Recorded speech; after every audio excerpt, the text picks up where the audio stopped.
예, 안녕하십니까. 하나증권 리서치센터에서 글로벌 투자 분석 실장을 맡고 있는 이재만입니다. 오늘 제가 설명드릴 부분은 미국과 한국 주식시장 전망에 대해서 말씀을 드릴 예정입니다. 우선 상반기 이미 지나가서 아시는 것처럼 워낙에 강세장이었죠. 특히 코스피 시장 자체의 수익률 급등이라는 부분은 예전에 1980년대 후반에 봤던 3조 호황과 비슷할 정도의 수익률 호황을 누리고 있습니다. 미국 증시가 올해 들어서 조금 수익률이 부진한 듯 보이긴 해도 기본적으로 4년 연속 상승하고 있고 사상 최고치 경시라는 강세장 기조라는 건 특별히 다르진 않은 것 같습니다. 앞으로 이런 강세장의 기조를 유지하려면 어떤 것들이 필요할까를 좀 먼저 생각을 해볼 필요가 있겠죠. 첫 번째 강세장 기조의 유지 조건은 뭐니 해도 돈이 좀 많아야 되지 않을까라는 생각을 갖고 있습니다. 현재 글로벌 유동성은 확장 기조를 유지를 하고 있습니다. 글로벌 유동성 총량의 데이터는 120조 달러 정도 되고요. 전 세계의 GDP 규모가 115조 달러니까 GDP보다 많은 흔히 얘기하는 통화량이 있고 이런 것들이 다양한 각종 금융자산의 가격을 끌어올리는데 상당히 긍정적인 역할을 하고 있다라고 보실 수도 있는 내용이 될 것 같습니다.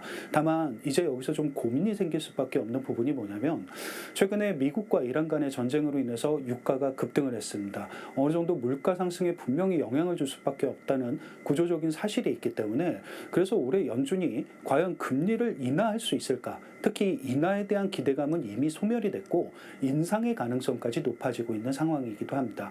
만약에 연준이 실제 금리 인상을 단행을 한다라고 하게 되면 유동성은 확장 국면이 아니라 긴축 국면으로 이제부터 진행할 가능성이 있기 때문에 굉장히 중요한 변화라고 보실 수 있는 내용이 될 것 같습니다. 다만 하나 현실적으로 좀 생각을 해볼 수 있는 건 연준은 금리를 인상을 하느냐 또는 인하, 동결을 하느냐에 대한 결정은 기본적으로 물가만 가지고 하지 않는다라고 생각을 하셔야 될 것 같습니다. 여기 보이시는 데이터들 잠깐 보시게 되면 결국 2022년에 연준이 금리 인상을 선택했던 이유는 물론 유가 상승으로 인해서 물가 상승률도 높아지긴 했었습니다만 다양한 경제 지표들이 굉장히 확장 국면을 알려주고 있었죠. 예를 들면 ISM, 제조업과 서비스업의 고용지수라든가 여기 보이시는 미국의 주택시장 심리지수라든가 미시건대 소비자 신뢰지수 이런 것들이 2022년에는 모두 다 확장이었습니다. 그렇기 때문에 연준은 금리를 인상할 수밖에 없었던 거죠.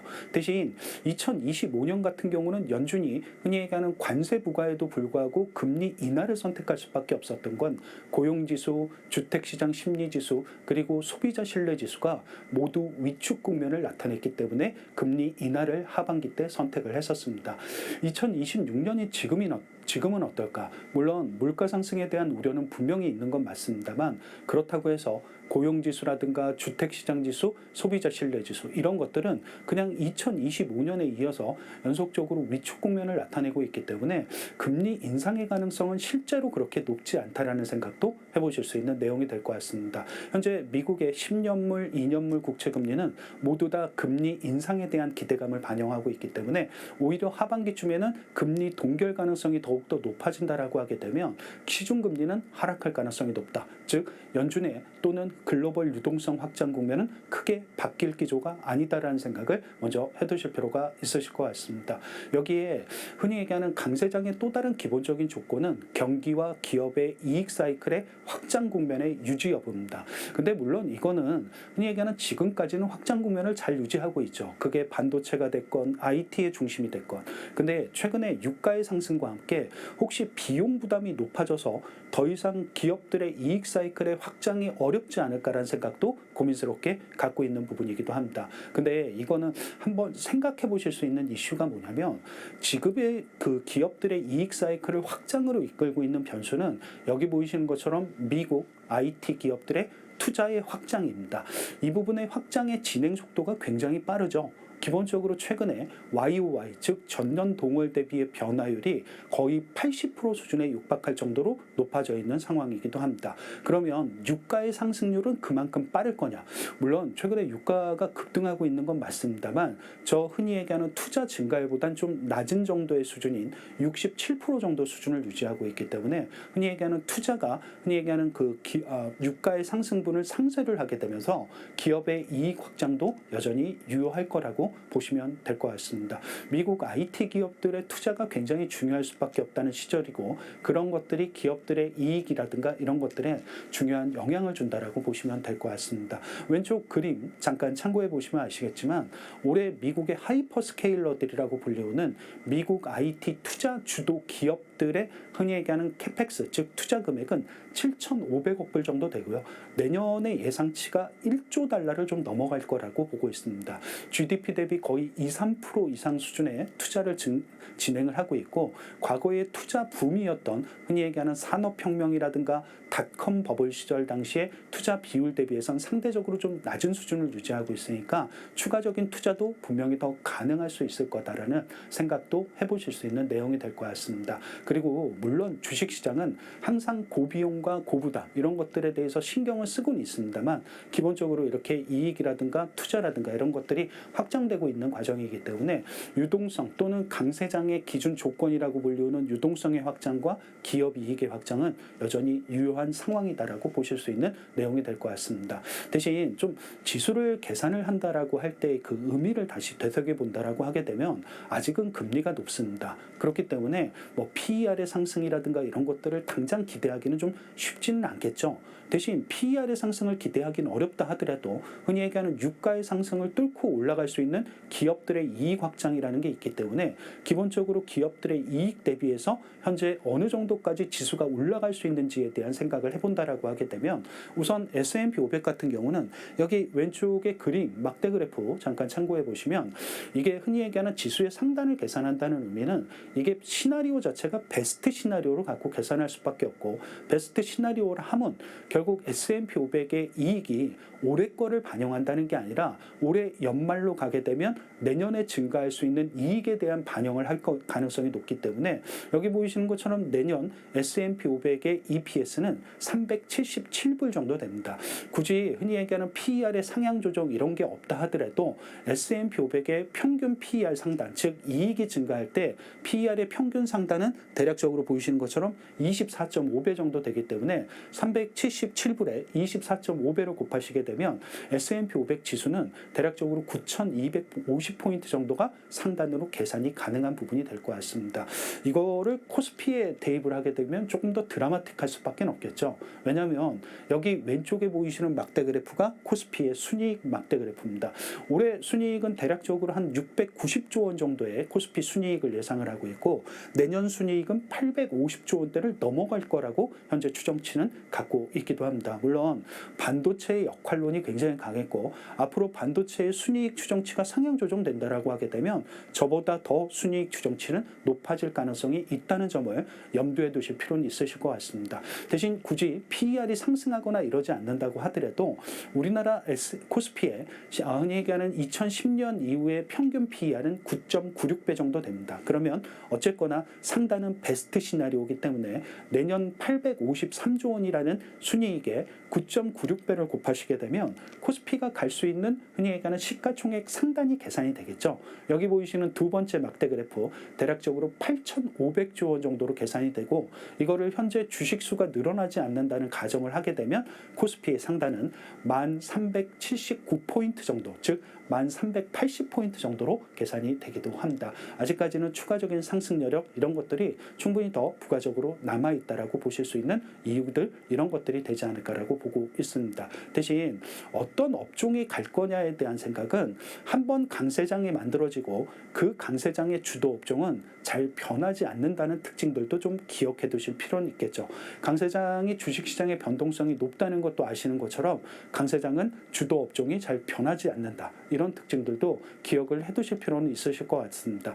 이거를 조금 상기하는 과정에서 좀 흔히 얘기하는 약간 주식시장의 주도 업종들 이런 것들에 대한 평가를 좀 해본다라고 하게 되면 여기 왼쪽에 보이시는 그림이 S&P 500의 주요 업종들입니다. 근데 그 업종들 중에서 왼쪽에 나타내 있는 데이터는 S&P 500 안에서 EPS가 사상 최고치를 계속 경신하고 있는 업종들이죠. 예를 들면 반도체, 그리고 미국의 소프트웨어, 그리고 미국의 투자은행 이런 업종들입니다. 근데 이 업종들은 S&P 500 안에서 EPS라든가 이런 것들이 사상 최고치를 경신을 하고 있기도 합니다만 오른쪽에 또 막대 그래프를 보시게 되면 연초 이후에 PER이 상대적으로 많이 떨어진 업종들이기도 합니다.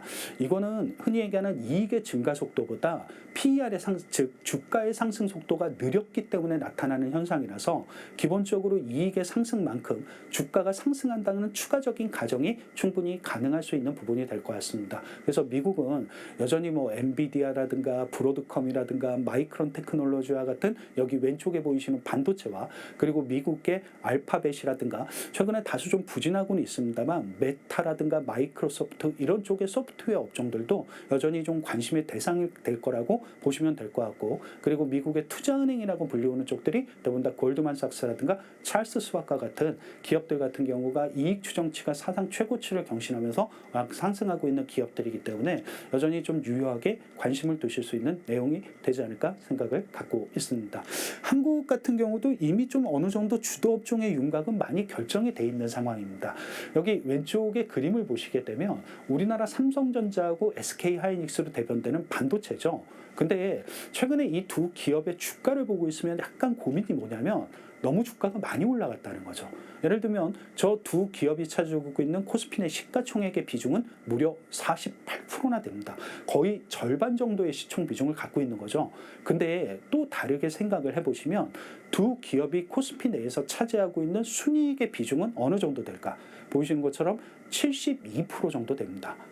오른쪽 데이터는 한번 참고해 보시게 되면 대만의 가권지수 안에서 TSMC가 차지하고 있는 시가총액 비중 그리고 이익 비중을 한번 보시게 되면 40% 초반대로 큰 차이가 없습니다.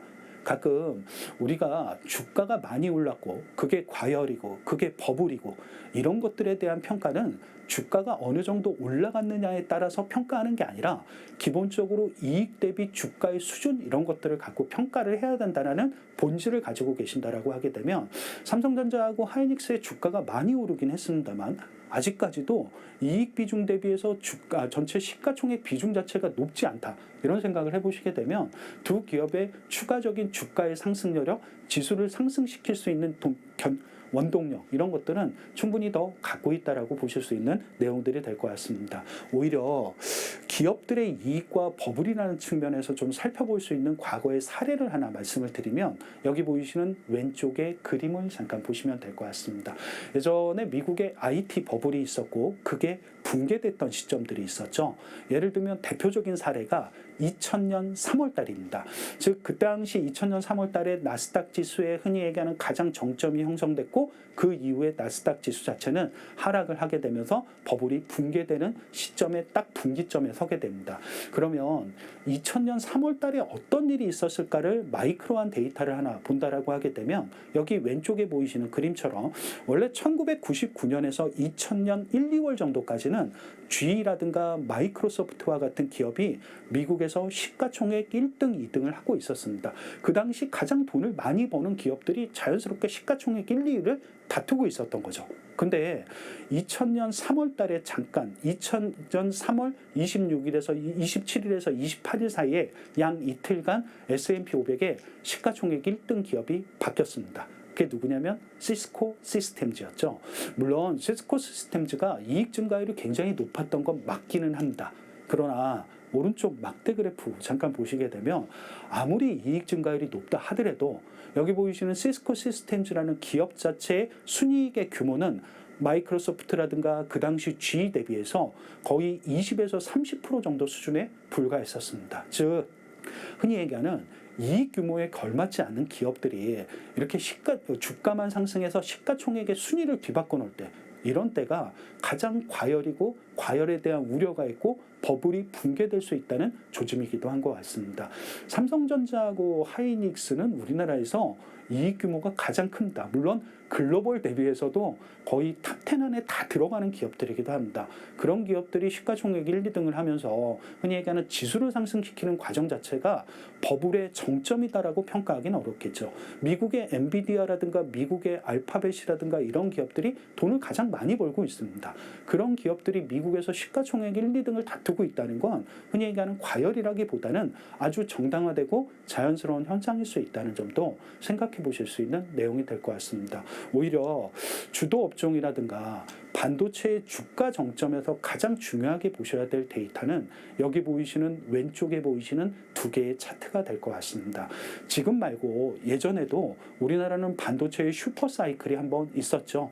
2017년에서 2018년 IT 서버의 투자의 붐이 있었을 때 반도체의 슈퍼 사이클이 한번 있기는 했었습니다. 자, 그 당시에 우리나라 삼성전자와 우리나라 SK 하이닉스의 주가 정점과 가장 일치했던 데이터는 뭐였을까? 여기 왼쪽 상단의 그림을 보시게 되면 2017년 같은 경우는 삼성전자의 주가 고점이 2017년 10월 달에 형성이 됐고 그거하고 가장 일치했던 데이터는 2017년 12월 달에 정점을 형성했던 삼성전자의 영업이익률이었습니다.